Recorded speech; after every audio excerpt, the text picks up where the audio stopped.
So I went without a job for a while, got temp service work, kept same thing though, the same rotation, drink, and then I'd be gone.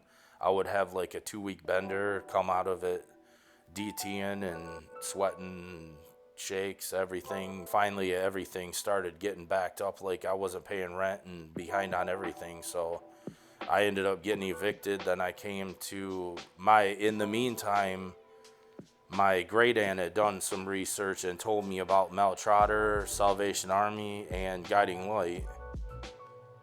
Even I knew I had to do something by that time. But yeah, I went to Guiding Light in 2011, completed that program. I did relapse pretty hard though, and then I went into the ARC program at Salvation Army in 2015. But I wasn't going to meetings. I hadn't been going to meetings for a long time. Was getting irritable, restless, and discontent with my job at the time. So that all spiraled downhill and picked up again, and yeah, was off to the races. And it didn't take long to burn everything down to the ground again, and yeah, be homeless yet again.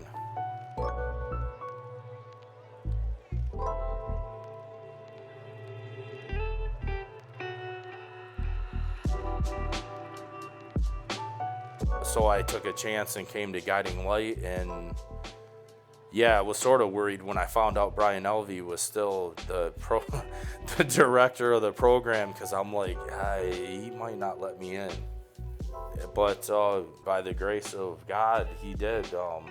I interviewed with him, and he even told me that more than likely, we might not let you in, but he did, because 2 minutes later, he was pulling out a big book and 12 and 12 to give me, and I learned a lot more this time because there was more, instead of all the Bible readings and memorizing Bible verses, we actually had therapy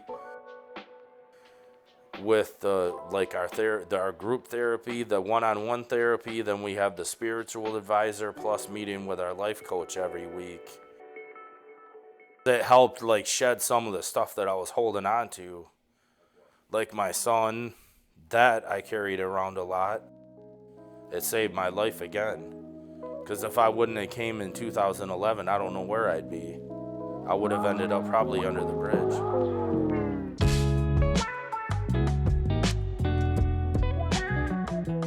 The biggest thing too with taking a chance on Guiding Light is Salvation Army has no they're like, okay, you did 6 months, be a good boy, see ya.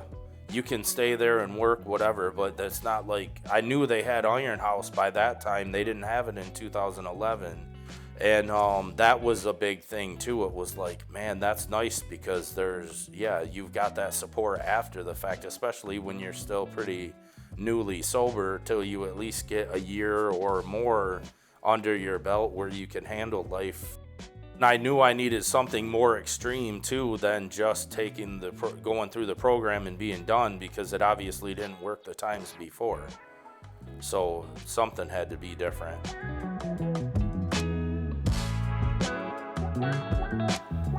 I finally surrendered and gave up, I think, because I know that I can't win if I'm just trying to get my head against the wall to fight it and ask for help, which I'm horrible at to begin with by nature.